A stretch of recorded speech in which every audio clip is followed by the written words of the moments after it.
Jornal da República é a última hora, direto do podcast em Brasília, hoje com dois fenômenos na área pública. Lara Braine, que é diretora da Central de Compras do Ministério da Gestão, né? E tem um currículo e, se for falar aqui, vai dar um podcast todo. Entre outras coisas, ela é professora na área de direito público, nessa área de licitação há 20 anos. E Sancler, que é conhecido também na área pública, ele que é do Instituto Nêmesis, do CEAP, professor de longa data, e vamos falar hoje de um tema que é um dos temas mais importantes para a sociedade brasileira, que é a nova lei de licitação, que é por onde passa todas as compras públicas, que é por onde passa todas as aquisições de remédios, material escolares, material para polícias se equiparem, serviços, é, e há muita dúvida entre as modalidades das licitações, que pode, que não pode, inexigibilidade. Então, eu vou deixar com a Lara, que é a nossa grande doutora nesse tema, se apresentar e falar um pouco do trabalho que dá essa questão da licitação, do que pode, do que não pode, das moralidades, dos objetivos. Com a palavra, Lara. Muito obrigada, Ralf, pelo convite. Cumprimento também meu colega Sancler, que está aqui já de longa data. Bom, como você muito bem colocou, meu nome é Lara Breiner, sou diretora da Central de Compras, hoje do Ministério da Gestão.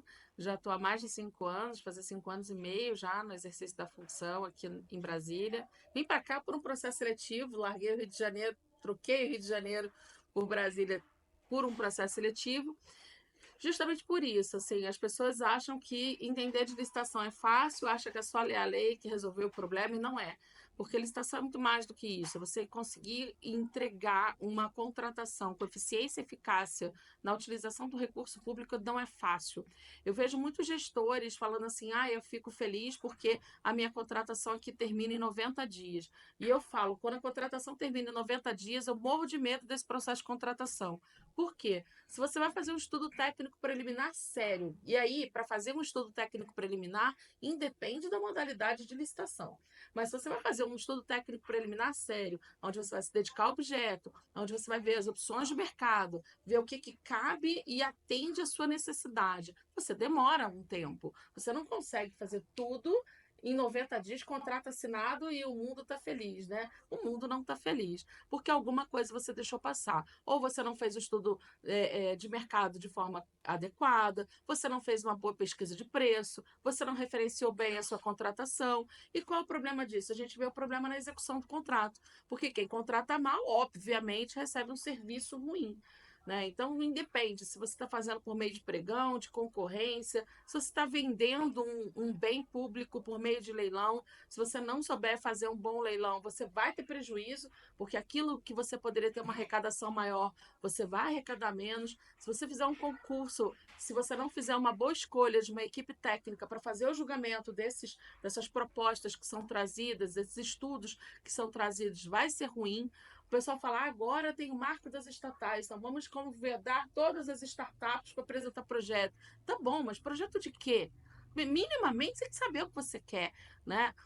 Tem muita gente que fala assim, para quem não sabe o que quer, qualquer coisa serve, mas com dinheiro público não é assim, para quem não sabe o que quer, não gasta, porque se você gastar, é prejuízo erário, né? Então a gente precisa ter um cuidado grande nesse sentido. O que você acha, Sancler? Sancler, e quando e por que licitar, e quando e por que fazer a licitação direta?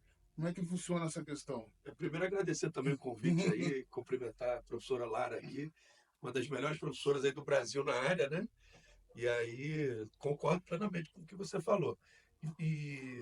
Às vezes a licitação é muito rápida, hoje utiliza-se muito inteligência artificial, né? E aí tenta fazer também de uma forma muito rápida, mas sem fazer ali um double check ou fazer uma conferência. não é o tempo que vai dizer se ela é eficaz ou não, mas sim a forma como ela será feita. Em relação às contratações diretas, a lei prevê, né? A regra é listar, a exceção é fazer a contratação direta, seja por dispensa ou inexigibilidade. Também é uma forma de listar. A lei de licitações, apesar de autorizar a contratação direta, ela especifica uma série de requisitos para esse tipo de contratação. Por exemplo, mesmo na contratação direta por inexigibilidade, há que se fazer pesquisa de mercado, pesquisa de preço, né? Salvo em algumas hipóteses quando o serviço é singular, aí fica difícil. Como é que você vai cotar preço se só tem aquela empresa, só tem aquele profissional? E tem algumas polêmicas aí também, por exemplo, na advocacia, né? Até com relação aos professores também, como é que você vai comparar a aula de um professor com o outro, o trabalho de um advogado com o outro, mas está tudo ali dentro da lei, ela permite a contratação direta. Eu fui secretário de Receita do município e chegava a gente lá oferecendo serviço. Primeira coisa que eles falavam que eles eram o único que faziam aquilo. Aí no outro dia chegava outro instituto falando a mesma coisa, que eu sou o único a fazer isso. E quais o seu contrato desse? O que pode acontecer com o servidor público que contrata sem licitação um serviço que o instituto, a, a empresa fala, não, eu sou o único, e depois o Tribunal de Contas vê que não é, que não poderia haver dispensa. O que acontece com o servidor? Quais são as limitações do servidor? Até onde o servidor pode ir? Eu falo que quando qualquer pessoa chega para mim e fala assim, eu sou o único, eu já falo, meu amigo, mas como é assim você é o único, né? Não tem essa de sou o único, até Deus, né, o Pai, o Filho e o Espírito Santo. Falei, então eu fico com medo quando a pessoa chega para mim falando que é o único. Mas o que acontece? Tem que fazer uma verificação de mercado, tem que fazer um levantamento para saber se realmente essa empresa é única e em comprovando que realmente é a única empresa, tem que tomar um outro cuidado, porque ela pode ser a única empresa com aquele objeto, mas não necessariamente aquele objeto é o único que resolve o seu problema. Por quê? Qual é o problema de eu fazer um processo de contratação do objeto para a minha demanda? Eu sempre dou o exemplo da seguinte forma, e vocês que são homens são perfeitos. Se você entrar num shopping para comprar uma calça, entrou numa loja e fala, eu quero uma calça, e a pessoa fala assim, não tem uma calça, você tem uma blusa ótima. Você compra a blusa? Não, porque o que resolve o seu problema não é a blusa, o que resolve o seu problema é uma calça. Então eu não tenho que moldar o meu termo de referência para me adequar ao que você vende, ao que você presta de serviço. É o mercado que tem que ter um serviço, que tem que prestar um serviço ou fornecer um bem que atenda à minha necessidade. É o inverso. Então a pessoa chega e fala assim: eu sou o único que entrega essa caneca. Ótimo, eu preciso dessa caneca? Essa caneca serve para quê? Qual é a dor pública? Qual é a política pública que essa caneca vai atender? Então, o termo de referência, ele não vai referenciar apenas o objeto. Ele começa, o primeiro documento que inaugura um processo de contratação é o chamado documento de formalização de demanda. A demanda, eu não demando a caneca. A demanda, eu demando dizendo o seguinte, eu tenho, sei lá, aula e o professor precisa de água na sala de aula. Para dar água na sala de aula, eu preciso de uma jarra e um copo. Precisa ser uma caneca? Não, pode ser um copo. Entende? Ah, mas ele é o único que entrega caneca, mas só a caneca resolve o meu problema? Então, é esse o olhar que a gente precisa ter. E vou mais, a lei de licitações, e aí respondendo especificamente a sua pergunta, ela fala que em caso de dolo ou em caso de fraude, o agente público responde, inclusive criminalmente. Então, prepare o seu bolso. Porque a equipe também? Sim, todos aqueles que foram envolvidos no processo de contratação irregular, eles podem responder civil, penal e administrativamente. E se for dolo ou fraude, não estou falando de um erro, se for erro grosseiro, está no sal também. Mas se for dolo ou fraude, responde criminalmente. E é importante lembrar que também é ato de improbidade, né? Exato. Você pegar a Lei 8429 de 92, lá no artigo 10, fazer uma contratação sem processo licitatório é ato de improbidade. Então pode gerar aí diversas sanções, além do que a Lara falou, que é o crime, mas também a perda da função pública, a suspensão do direito político, multa, entre tantas outras sanções previstas lá na lei de improbidade. Então, o servidor ele não só vai ser condenado, como vai ficar impedido ali de tomar posse ou exercer alguma outra função pública. E deixa eu te falar, por exemplo, eu quero contratar um carro para a polícia.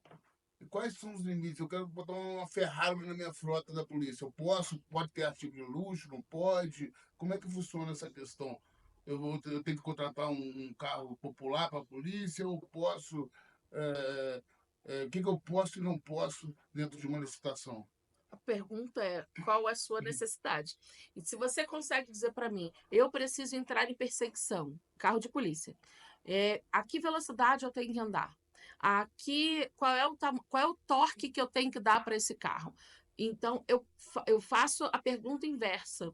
Qual é a sua necessidade? Em cima da sua necessidade, uma Ferrari pode ser caracterizada não como um bem de luxo, mas como uma necessidade a ser atendida.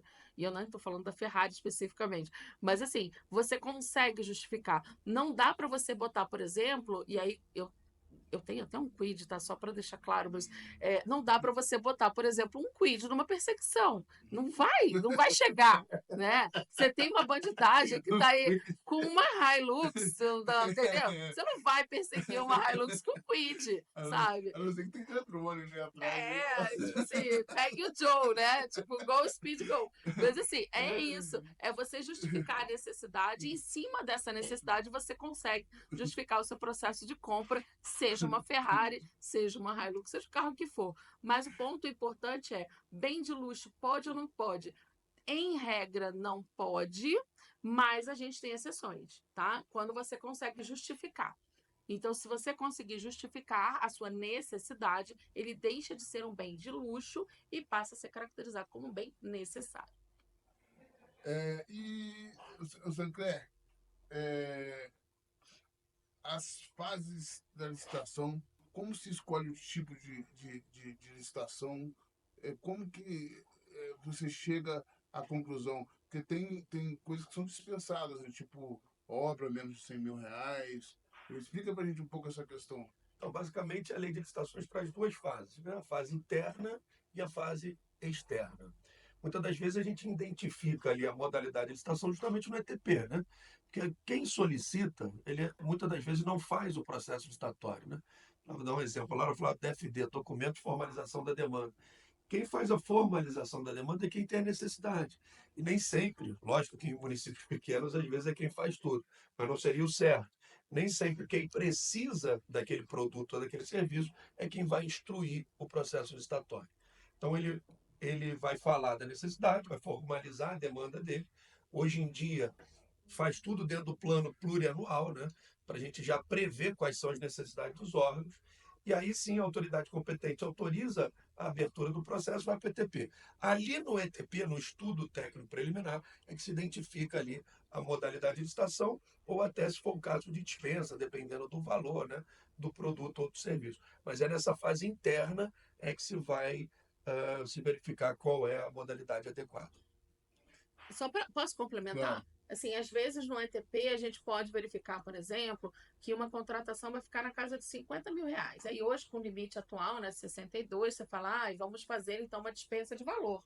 Só que eu posso olhar as minhas contratações anteriores e já ter gastado esse valor. Então você vai precisar licitar mesmo tendo uma contratação prevista abaixo do limite do valor da dispensa, Perfeito. se o seu gasto anual naquele, né, elemento de despesa já alcançou, ou que com essa licitação vai ultrapassar esse teto da dispensa de valor. Perfeito. Como acontece com manutenção de veículo, né? Exato. Você já contratou lá uma manutenção de veículo de 50 mil. Se você precisar de novo, ainda que ela seja abaixo de 50 mil, nesse caso você vai ter que licitar, né?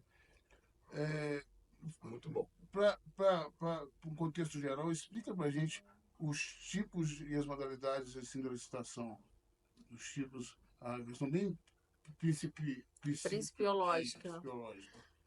Eu falo que assim, 99% dos casos a gente vai acabar usando o pregão, é a modalidade mais usual, é uma modalidade mais célere. Hoje eu não sei mais o que é mais célere ou não, porque se você sai do pregão e você vai para uma concorrência, né, dependendo do que é, nem vai fazer tanta diferença. Mas enfim, você usa o pregão é a modalidade mais comum, que é para contratação de bens e serviços de uso comum. E comum não significa alguma coisa que não tenha uma especificação técnica, ao contrário. É alguma coisa que eu consigo fazer padronizado. Eu consigo chegar em uma unidade de medida. Então, pode ser piso colocado, método do piso colocado. Enfim, você estabelece qual é o seu padrão para essa contratação. a concorrência, né? Me encaixei no pregão, parti concorrências. Eu falo que é isso.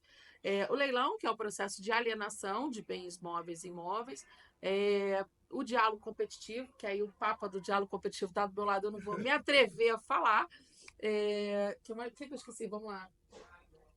Pregão, Concurso. concurso. Concurso, que é o processo de escolha de um projeto artístico. E você vai escolher uma modalidade onde você escolhe, seja um projeto artístico, um projeto arquitetônico, você escolhe, faz um procedimento ali de escolha de um trabalho, né?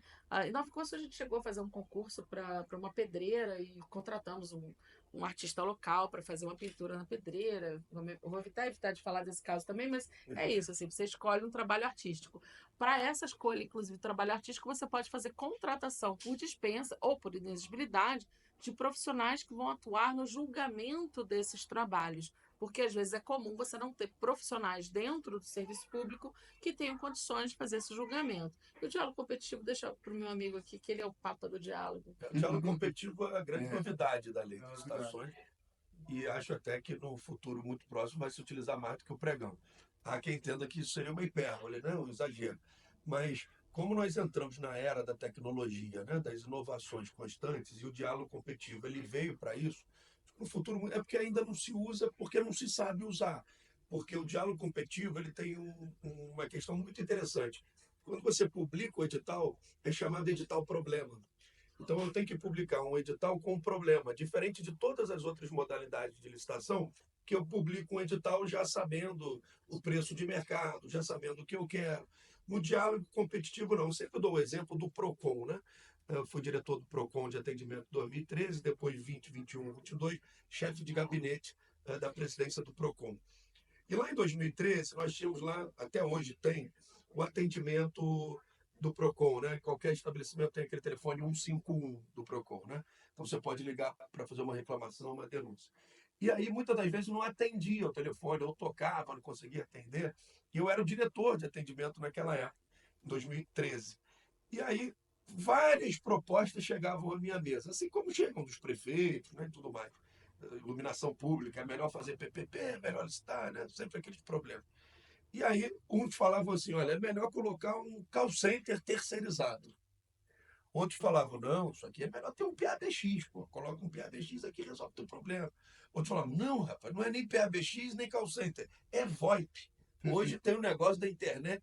Então, eu que não entendo disso, ficava com várias propostas na minha mesa dos mais variados tipos de serviço. Nesse tipo de caso, quando o gestor, né, ou a autoridade competente, ela não sabe qual é a melhor solução para melhorar. Pode fazer até uma audiência pública também, né? Pode, dependendo do valor, é até obrigatório fazer a audiência pública, né? Veja, quando o gestor não sabe qual é a melhor alternativa para aquele serviço, vai entrar aí o diálogo competitivo. E ele vem o diálogo agora, não só para resolver esses problemas, mas também para fomentar o uso de ferramentas tecnológicas, né? Que quase todas as licitações hoje passam por algum tipo de tecnologia, até mesmo de obras, né? A gente falava, outro dia até liguei para a Lara para falar daquelas metodologias BIM, né? Isso nada mais é também do que uma ferramenta tecnológica. Hoje você tem lá inteligências artificiais na área de licitações, você tem os portais de compra. Então, tudo ali, a maioria dos tipos de licitação, né, de produto ou serviço, vai envolver algum aspecto tecnológico. Então, eu acho que o diálogo, muito em breve, vai ser muito utilizado. Uma dúvida grande do pessoal é o sistema de registro de preços. Como é que funciona? As pessoas chegam e dizem, eu tenho uma ata, eu tenho agora a mania é essa. Não, tem ata, precisa de... Como é que funciona essa questão? Eu tenho um amigo que fala que ele brinca e fala assim, Lara, eu tenho asco de quem chega com as atas embaixo do braço, como se fosse um portfólio de vendas, né? Eu falo que o sistema de preço ele é uma forma de você tornar mais célere o seu processo de contratação. Isso é fato. Desde que essa ata atenda a sua necessidade. Você não vai gastar dinheiro. Não é para você pegar uma ata e falar assim, eu tenho dinheiro sobrando, então eu vou gastar aqui, que já tem uma ata pronta, vai ser rápido. Não é isso, assim, isso realmente vai atender a sua necessidade. Mas o registro de preço, para mim, ele enfim, inclusive a Central vive de registro de preço, é realmente uma modalidade é um procedimento, na verdade, né, auxiliar a uma contratação e que traz uma celeridade no processo de contratação. Muitas vezes a gente não tem orçamento, por exemplo, para fazer a contratação direta, você não tem o dinheiro ainda ali, e o que você faz? Faz o registro de preço, por quê? Porque aí quando chegar o seu orçamento, você já está com a sua contratação pronta, então você executa o seu orçamento de uma forma mais rápida. Você no registro de preço, você consegue compartilhar esforços. Então você pega, por exemplo, 3 municípios pequenos, a gente está falando de realidade de município que não tem nem servidor às vezes, que dirá um servidor efetivo, que dirá alguém que entenda do objeto para fazer a contratação. Então você pega 3 municípios ali próximos que consegue botar um servidor de cada município e faz uma contratação compartilhada. Cada um traz ali a realidade do seu município e faz um registro de preço daquele objeto. Perfeito, compartilhou esforço, compartilhou custo, trouxe celeridade para o processo de contratação. Então, o registro de preço ele é um procedimento auxiliar para a sua futura contratação. E a ata de registro de preço é um instrumento vinculativo obrigacional entre essas partes, onde você coloca quem são os partícipes, quem é a empresa ou quem são as empresas que estão com seus preços registrados, se você tem um cadastro de reserva. Então, você ganhou tempo na execução do seu processo. Então tem que ser especificado a competência, os municípios. Não adianta o cara vir com uma ata de outro. Não, em alguns casos pode Pode haver isso, acontecer. não precisa, né? Não precisa, Eu mas sou pode. completamente favorável à ata de registro de preço. Aliás, um dos maiores problemas da lei de licitações do Brasil é entender que certos atos lícitos seriam ilícitos, né? Então, e tem a própria lei, em alguns casos, vou te dar 2 exemplos práticos, né? Eu fui diretor de licitações de um órgão e nós queríamos, naquela época, comprar impressoras. A nossa equipe de pesquisa de preços verificou que se a gente comprasse mais de 100 impressoras, sairia R$ 260 cada impressora, né? A gente pegou de outros órgãos. Fizemos a licitação e pagamos R$ 210 na mesma impressora da mesma marca. Tá bom ou tá ruim? Tá ótimo. Minha equipe técnica falava que era um preço médio de 260, eu paguei 210. O Ministério Público nos enviou um ofício dizendo que 2 licitantes ali combinaram o preço. Eles tinham mandado a proposta do mesmo IP, do mesmo computador, alguma coisa do tipo. Eu falei, mas qual o problema? Eu paguei 210. Isso é problema deles, não é problema meu. O órgão público não pode pagar mais caro. Não. Chegou lá uma recomendação para anular a licitação. Nós não vamos brigar com o Ministério Público, em alguns casos até a gente diverge um pouquinho, mas na regra não brigar com quem está com a caneta. Anulamos a licitação porque 2 licitantes combinaram o preço. Desculpa, mas eu particularmente não vejo problema nenhum nisso. O que eu vejo problema é a administração ter mais gasto, ou o agente público ganhar alguma coisa em cima disso. Isso eu acho um problema gravíssimo. Anulamos a licitação, fizemos uma nova licitação, pagamos R$ 340 na impressora. Nossa. Veja só. Então, existem alguns tipos de atos que a gente ainda tem que tomar cuidado. O problema do mercado fala, olha, você tem uma empresa, participa lá do Ministério Público, eu participo do tribunal, deixa o mercado, isso é livre comércio. O que não pode é ter conluio com o agente público. E, em relação às atas, está se criminalizando muito as atas. Eu também não vejo problema nenhum de um despachante, um representante de 5 empresas levar para um órgão, falar, existem essas. Por quê? Porque mesmo que ele chegue com uma ata, eu que sou agente público, vou ter que fazer todo o procedimento verificatório aqui dentro. Então eu vou ver se aquele preço daquela ata está bom, eu vou mandar um e-mail, vou falar, olha, o fornecedor aí atende os prazos, a qualidade é exigida. Eu vou fazer toda uma verificação, vou fazer todo um sistema de controle. Mas qual o limite dessas atas? Eu, por exemplo, posso pegar uma ata aqui de Brasília para o Rio, qual é o limite? Pode. Agora, se ela estiver dentro do prazo, dentro das especificações, o órgão precisa daquilo. O que não pode é o órgão aderir uma ata sem precisar daquilo. O que não pode é o agente particular chegar para o agente público e falar, olha, adere essa ata que eu te dou 10%. Isso aqui não pode.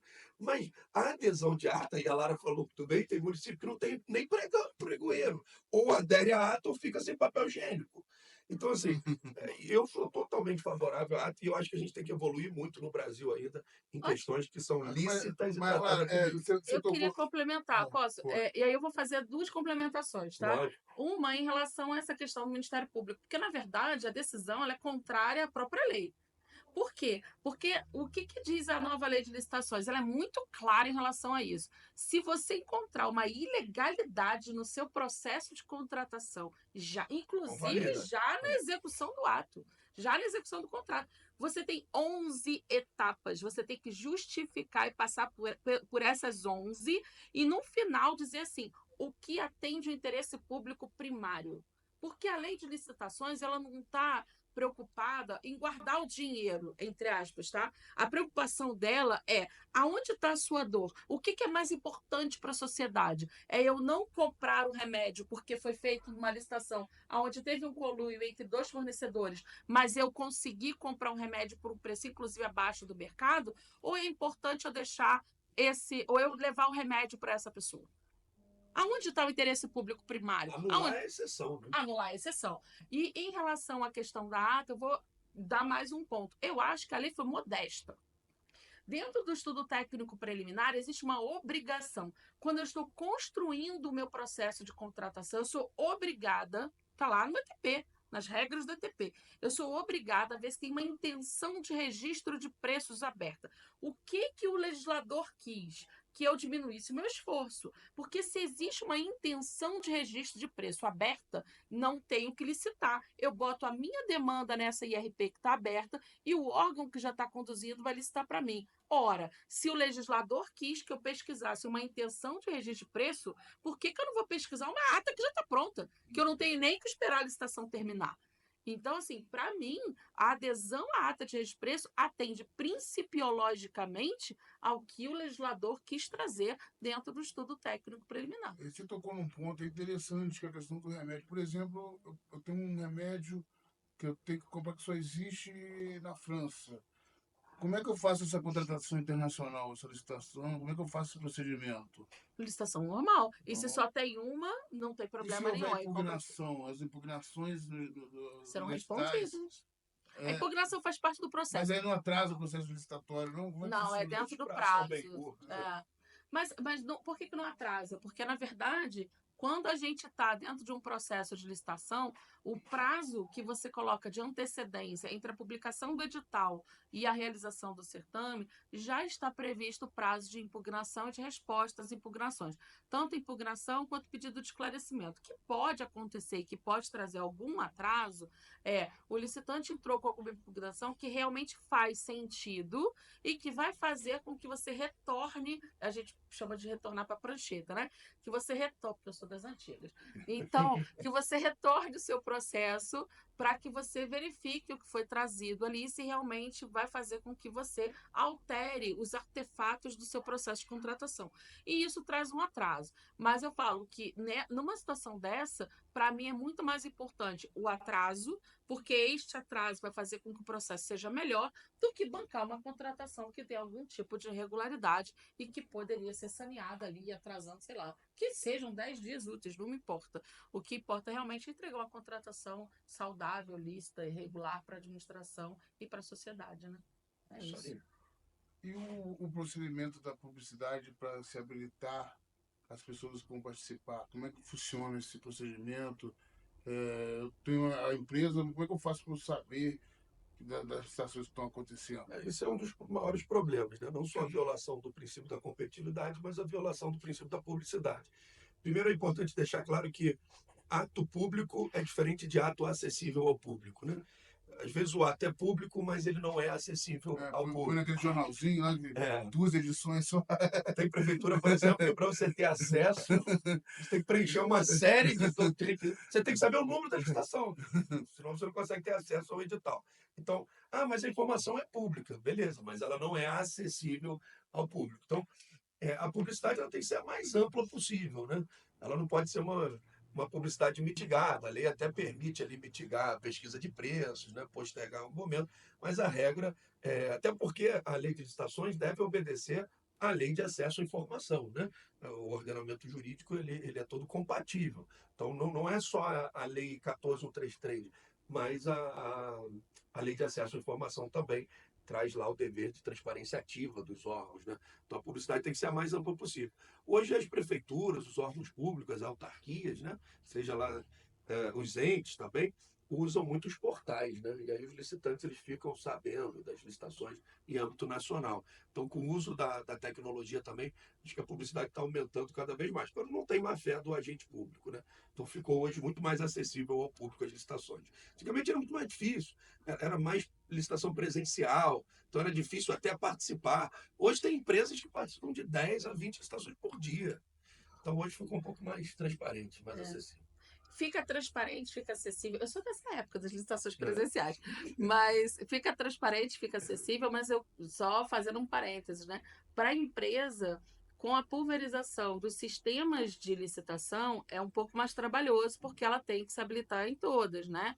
Então, não vou citar nomes aqui, mas, enfim, você tem vários sistemas de licitação hoje, sejam os públicos, como o compras.gov, o próprio do Banco do Brasil, Caixa Econômica, como tem vários portais privados. Então, isso dá um pouco mais de trabalho para aquele fornecedor. Mas eu falo que o fornecedor, e aí faz parte da, da, da estratégia comercial dele, é aonde eu quero vender, para que tipo de órgão eu quero vender, e você vai se habilitar no seu mercado, né? Então, não faz sentido eu me habilitar em todos se eu não quero vender para todo mundo, Acho que né? eles passam os mesmos programas dos advogados, né? O Tribunal do Trabalho usa um programa, o Tribunal de Justiça usa outro, o Tribunal Eleitoral usa outro. Então, cara, você tem que se habilitar em vários tipos de programa diferentes. Sabe, tem municípios que usam vários programas. A Secretaria de Saúde usa um, portal, a Secretaria de Educação usa outro, a Prefeitura usa outro. Não é um problema. O ideal é que se fosse um só. Ô, Lara, na minha época de faculdade, isso lá nos anos 2000, a gente baseava tudo em cima daquele LIMP. E hoje tem muitos mais princípios que o LIMP, né? Fala, Sou fala um pouco para a gente dessas inovações aí, dos princípios para se ter uma boa licitação.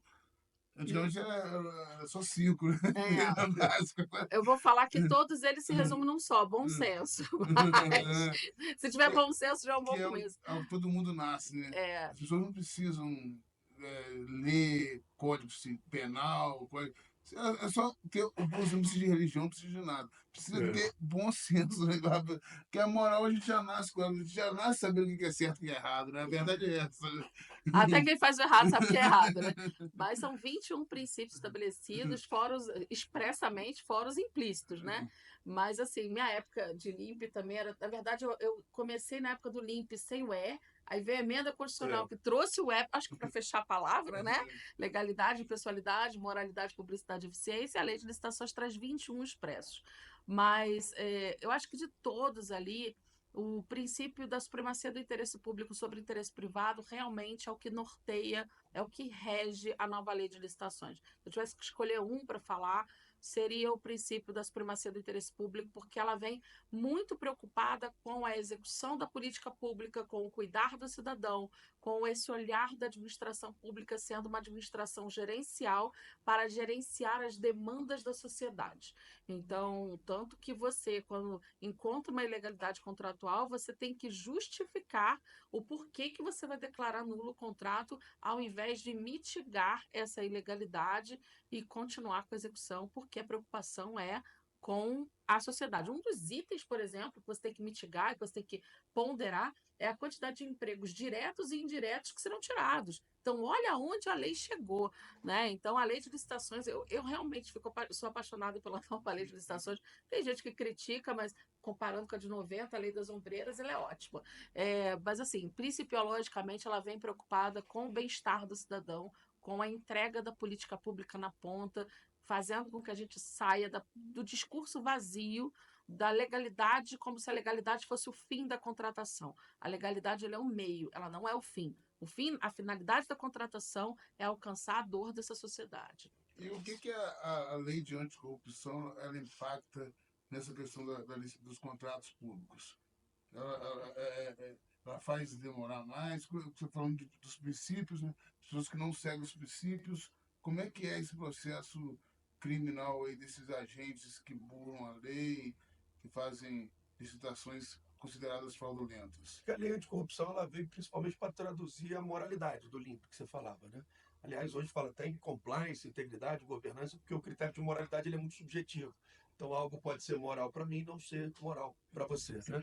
Então, como o critério ele sempre foi muito subjetivo, né? Sempre foi muito subjetivo, hoje a gente já fala de regras de integridade, governança, até mesmo a palavra compliance, né?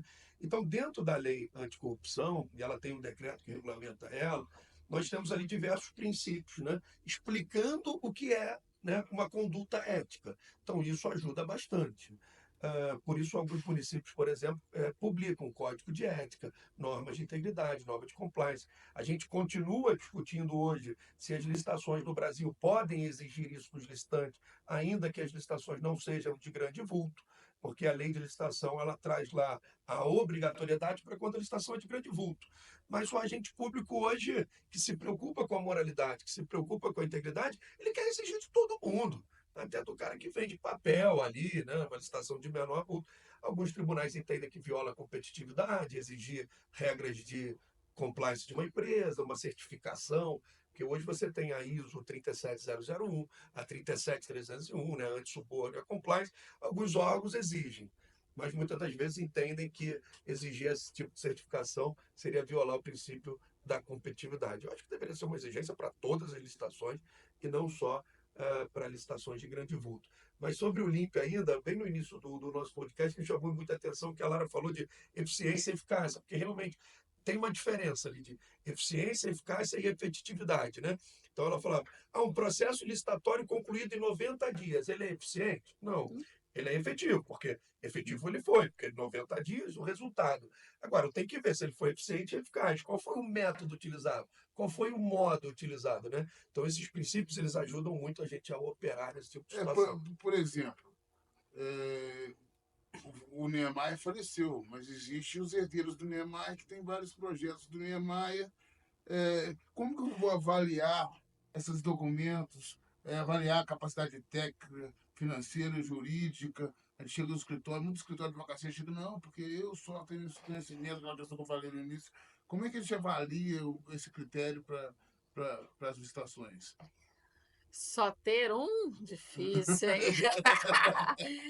Só para fechar esse fato, esse ponto da lei anticorrupção, hashtag fica a dica para quem acha que vai sair corrompendo, a lei é flexível, mas ela não é permissiva. São coisas diferentes. O fato da gente poder seguir com o processo não significa. Ela trouxe uma flexibilidade, ela não trouxe uma permissividade. Tanto que ela é bem clara, ela falou assim, sem prejuízo do processo sancionador. Mas voltando para cá, para a sua pergunta, em relação à questão de como você vai aferir. Você vai aferir com certificações, vai aferir com declarações, mas quando é muito subjetivo, fica bem complicado para esse gestor botar lá com o nomezinho dele, dizendo que aquela pessoa dali cumpre ou não cumpre. Ainda mais se uma pessoa já é falecida. Aí você vai para o notório reconhecimento, e quem é que atesta esse notório reconhecimento? Fala que existem coisas que realmente não tem jeito, vão trazer uma certa fragilidade, a pessoa tem que estar bem segura do que vai fazer. Eu não teria problema de assinar para o Niemeyer, que já tem eu acho que é mais do que notório reconhecimento. Agora, se não é uma pessoa tão notória assim, quem sou eu para dizer Mas que ela como é? apurar se realmente é do Niemeyer? Tem que fazer uma perícia? Sim, aí você pode fazer isso, é a diligência. Vai analisar os casos pretéritos. Por exemplo, escritórios de advocacia. Hoje nós temos escritórios que fazem a recuperação de crédito do município. Isso acontece muito. Os representantes oferecem repartição de royalty. Então, como é que eu vou saber se aquele escritório atende a notória especialização? Vou analisar o currículo dos sócios, vou analisar os casos pretéritos, se ele já conseguiu em algum município, se ele não conseguiu. Tem como analisar. Querendo, dá para fazer, bem feito. Para o Niemeyer, eu acho, se eu não me engano, existem traços que são considerados traços únicos. E aí teria que fazer essa diligência, uma perícia mesmo, para saber se aquilo é realmente dele ou não, se aquele projeto realmente é dele ou não. Enfim, cada um, eu brinco, eu ganhei uma caneca com isso. Meu mantra é meu CPF, minhas regras.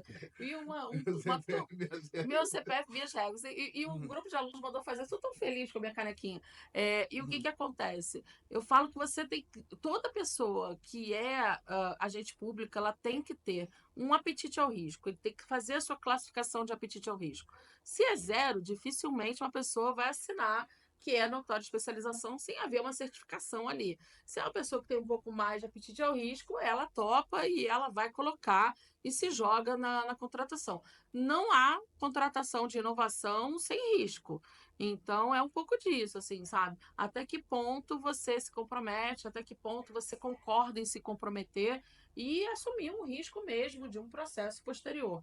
Uma das formas de você mitigar esse risco é você pedir uma auditoria prévia no seu processo de contratação. Fala, olha, eu estou tendente a fazer essa contratação, a aceitar que esse processo daqui tem notória especialização. Tribunal de Contas, você pode analisar? Eu sei que não é comum você fazer uma análise, mas é um processo que foge do comum. O Tribunal de Contas, geralmente, você pode fazer uma consulta a ele e ele realmente informa, né? Exato. Sim, é previsto. Também as auditorias. Você tem vários tipos de auditoria. Uma delas é a auditoria de acompanhamento, como foi feito no caso da SEDAI no Rio de Janeiro. Os auditores acompanharam todo o processo de leilão. A consulta é muito em tese, às vezes a auditoria ela é mais eficaz ali. Só que a questão que a gente voltou a falar da questão da punibilidade dos agentes. Como é que é esse processo criminal? Realmente funciona? O crime de colarinho branco vale a pena? Como é que é essa questão? Hoje tem uma crítica muito grande, porque a lei de improbidade ela só traz lá, pelo menos, e é bom que deixe claro isso, a lei de improbidade é um ilícito do direito civil, né? Pode configurar crime, mas ela é do direito civil, o processo corre na vara civil, né? Não na vara criminal. E ela só traz o dolo agora, a punibilidade com o dolo, com a intenção. Então houve uma crítica muito grande ali. Mas ao mesmo tempo que ela fez isso, ela também aumentou o prazo de prescrição, aumentou as sanções, trouxe novos casos de improbidade, mas a questão do dolo é muito criticada. No direito penal é a mesma coisa, também vai ter que ver a intenção do agente, se houve conluio, se houve fraude, mas pela lei de licitações, as penas são muito pequenas. Então, assim, são casos muito graves com penas muito pequenas. Então, ainda gera uma sensação para esse colarinho branco e para os próprios licitantes de impunibilidade, sim. E a lei anticorrupção que nós falamos aqui, ela também prevê lá o acordo de leniência, né? Então, eu sinto isso, assim, que esses que fazem muitas coisas erradas têm uma sensação de impunibilidade. Porque os crimes são pequenos. Não, ali você tem crime que vai até 4 anos. Até 4 anos no Brasil não é regime fechado, é regime aberto. Né? A lei de improbidade, o cara tem que ter intenção. Muitas das vezes, para você provar a intenção daquilo ali, é difícil pra caramba. Então isso incentiva a fraude. Isso, infelizmente, acaba incentivando. Mas aí os mecanismos de controle, eles acabam sendo mais, assim, sei lá, mais eficazes nisso, né? Agora, tem que tomar cuidado também, porque a gente tem controle interno e externo, mas o melhor deles é o popular. Por isso que quanto mais públicos os atos e que mais a população se engaja com esse tipo de assunto, fica melhor. Porque a gente vê aí, às vezes a empresa é impedida de participar de certame, ela vai, muda lá o CNPJ, faz uma máscara e volta a participar. Aí a gente vê grandes consórcios aí que foram condenados. E fala pra gente essa questão dos consórcios. Como é que funciona isso? Tem uma licitação grande, tem que fazer uma ponte. Aí a gente não tem empresa no Brasil que às vezes faz eu posso contratar uma multinacional ou tem que fazer consórcios? Como é que funciona essa questão de grandes licitações? A decisão, na verdade, é das próprias empresas, né? Posso fazer uma contratação de uma multinacional? Claro que posso fazer sem problema nenhum. Agora, outras empresas que não são multinacionais, elas podem se juntar, formar um consórcio para participar? Podem também. É uma estratégia de mercado. O que importa para a administração é eu preciso de uma ponte, XPTO, seja ela qual for, disse o que eu preciso, disse qual é a minha necessidade, disse como tem que ser construída, e as empresas vão se organizar para poder prestar aquele serviço, né? Para poder fazer aquela entrega daquele bem para a sociedade. Então, se a decisão vai ser uma multinacional participar da licitação, se vão formar um consórcio para participar da licitação, por mim, podem ir os dois para a licitação e que ganhe a melhor empresa, a melhor contratação, porque esse é o objetivo da contratação, é contratar uma empresa ou um consórcio de empresas que tragam para a administração o resultado pretendido, que é a ponte. O que não pode, vou contratar uma multinacional e essa multinacional, no meio do caminho, olha e fala assim: acabou meu capital de giro, isso não é um problema meu. Né? Então, e eu acho que esse é o olhar e o senso de responsabilidade que quem está participando de um processo de contratação tem que ter. Eu tenho capital social para chegar ali, eu tenho capital de giro para chegar ali, eu tenho fluxo de caixa para chegar do outro lado, porque as pessoas acham assim, Falar, o governo paga atrasado. Não, tem muito órgão que paga em dia, mas pagar em dia leva 60 dias, 90 dias para pagar. E você paga em dia. E quando eu falo 90 dias está pagando em dia, por quê? Porque existe o fluxo do processo de pagamento. A despesa pública, ela tem um fluxo dentro da lei de responsabilidade fiscal. Eu faço planejamento, eu faço pré-empenho, depois eu faço empenho, assino o contrato, prestou um serviço, faço um relatório, eu faço termo de recebimento provisório, depois eu faço termo de recebimento definitivo, libero você para emitir a nota fiscal. Você já prestou o serviço há muito tempo. Tu já pagou teu fornecedor, já pagou seu funcionário. Aí liberei você para emitir a nota fiscal. Essa nota fiscal vai ter um prazo para poder fazer o pagamento. Então, assim, quem vai entrar na administração pública para prestar esse serviço tem que saber que tem que ter fluxo de caixa, né? Aí você fala, Lara, mas não dá para pagar mais rápido? Dá, para isso tem lá cartão de pronto pagamento, mas eu não estou falando de contratar uma ponte. Né? São coisas diferentes, objetos diferentes. Não pode proibir também o consórcio. Por isso que às vezes Não, claro que não. Porque tinha alguns municípios, alguns órgãos que proibiam, né? Então não pode. A regra é ampliar o máximo possível. Não... porque como é que uma empresa de pequeno porte vai aguentar entrar na licitação, a não ser se juntar ao capital de várias, né? Exato. Senão vai sempre os grandes conglomerados ganhar. Exato. E aí tem uma regra muito interessante trazida na lei de licitações que fala sobre consórcio, que é o seguinte: nós três aqui fizemos um consórcio, vamos participar de uma licitação. Aí eu era uma empresa do consórcio. Você era o líder, por exemplo. Aí, beleza, participamos do consórcio, montamos o consórcio, ganhamos a licitação. A minha parte, vou botar a minha parte entre aspas, da execução, ela era a parte inicial. E olha como é que a lei foi sábia. Ela era a parte inicial. Aí eu já prestei meu serviço, já ganhei meu dinheiro. Para que eu vou continuar aqui com vocês? Não faz sentido. Aí eu viro para o órgão e falo assim: oi, tudo bem? Eu quero sair do consórcio. Se fosse antigamente, acabou para a administração. Porque se um quer sair do consórcio, não podia mais, porque como a contratação é intuito persona, eu contratei esse consórcio com 3 empresas, se uma quiser sair, desmontou o consórcio, e ao desmontar o consórcio, acabou a garantia, acabou tudo. O que a lei falou? Beleza, você é o dissidente, você sai. Eu vou perguntar para os outros dois, vocês querem continuar? Vocês vão assumir a obrigação sem essa daqui. Vocês topam? Se vocês toparem, a contratação continua. Tá vendo como é que a lei ela tá pensando no objeto? Ela tá pensando na entrega, ela tá pensando na sociedade? E nesse caso, por exemplo, o consórcio garante lá, bota um título público e depois, por demorar a receber, porque às vezes eles vai pensando em receber, para a obra. Não tem mais dinheiro, só se me pagar que eu faço a obra. Como é que funciona essa questão? Então, toda obra tem um cronograma de execução física e financeira, que é isso que, seja consórcio multinacional ou uma empresa sozinha, não importa, tem que ver. Para cada etapa da obra, existe uma validação daquela etapa e o pagamento daquela etapa. Você não vai esperar o final da obra para receber tudo. Existe um cronograma de execução físico e financeira. Entregou, sei lá, o alicerce, recebe pelo alicerce. Então, o que acontece é que... E aí você tem vários problemas, tá? Mas eu vou te citar o principal deles. A empresa entregou, sei lá, essa parede daqui tinha que ficar 1 metro para a direita e você botou 1 metro para a esquerda. E aí, como é que derruba a parede? Porque aí eu não homologo, eu não faço o recebimento, porque você me entregou alguma coisa diferente do que eu contratei, e você fala, acabou meu dinheiro, eu não consigo tirar a parede do lugar que ela está, e só consigo continuar a obra se você terminar. Então, e aí eu voltando à história do BIM, né? A contratação por BIM vai ajudar nisso, porque eu não vou ter que fiscalizar só quando a parede estiver pronta. Eu posso fazer a fiscalização uma vez a cada 15 dias, eu rodo a nuvem de pontos e consigo acompanhar se a construção está sendo feita exatamente como ela foi planejada. E se não foi, você corrige antes de estar com a parede ou com a fundação do prédio toda pronta no lugar errado. No Rio de Janeiro, por exemplo, tem alguns exemplos, né?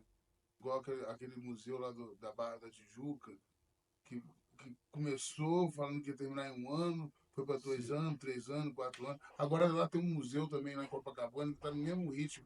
Como é que funciona isso? No início tinha um planejamento de cumprir em 2 anos. Foi cumprir, ele vai terminar a obra em 10 anos. Aí tem que fazer um monte de aditivo. Como é que funciona essas questões de aditivo? O aditivo da obra, para você justificar o aditivo, você tem. Não é fácil. Esse é um outro problema, que o cara mergulha no preço da licitação, depois ele não consegue executar o valor. Se ele falar para mim que custa R$ 20 um saco de cimento, eu vou perguntar, onde é que você compra, meu amigo? Eu vou fazer obra na minha casa no lugar onde você compra. Então, eu falo que também tem muita falha da gente de aceitar precificações que a gente vê que é inexequível na hora da licitação. A empresa apresentou de forma inexequível, contando que a gente vai fazer aditivo. E aí chega nesses problemas. E aí, um outro ponto que eu também falo é o seguinte: uma das formas que a lei, né, traz para a gente, para mitigar um pouco essa problemática, é você fazer o seguro com cláusula de retomada. O que significa o seguro com a cláusula de retomada?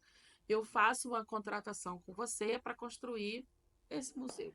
E aí você não terminou de construir o museu. Eu falo, tranquilo, seguradora, vem cá, termina o museu no lugar do seu segurado.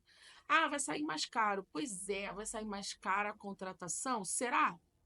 Bota na ponta do lápis quantas obras a gente tem paradas. Quantos aditivos a gente teve que fazer? Essa obra que era para ficar pronta em 1 ano e terminou em 10. Quanto saiu? E aí eu vou mais. É porque a gente não tem nem condições de fazer essa verificação.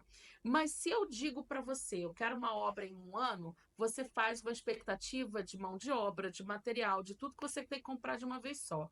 Se eu falo para você que essa obra tem que ficar pronta em 10 anos, o seu custo operacional é menor. Qual é a justificativa para te pagar mais? Porque se fosse para contratar em 10 anos, eu tinha dito isso no meu. Por isso que é tão importante a formalização da demanda. É tão importante dizer o que eu quero, o que resolve o meu problema. Por exemplo, se eu viro para você e falo assim, Copa. Não, tem uma frase magnânima. Claro. Não se faz Copa com hospital. Verdade, preciso de estádio, ok. Agora, me adianta o estádio depois da Copa? Se a pessoa olha para mim e fala assim, vou atrasar a entrega do estádio, eu vou falar, então não preciso mais do estádio. Né? É a necessidade pública que tem que ser justificada. Exato. Você Então, precisa assim, da Copa, do estádio antes da Copa. é Depois isso. Depois adianta, meu irmão. Depois você fica com o telefone branco, eu não quero mais. Sabe? Então, é isso que a gente precisa trazer um amadurecimento maior para o nosso processo de contratação. E aí eu vou me permitir fazer uma crítica enquanto meu CPF, não enquanto minha matrícula pública, em relação à precificação das nossas obras pela tabela do SINAP do Cicro.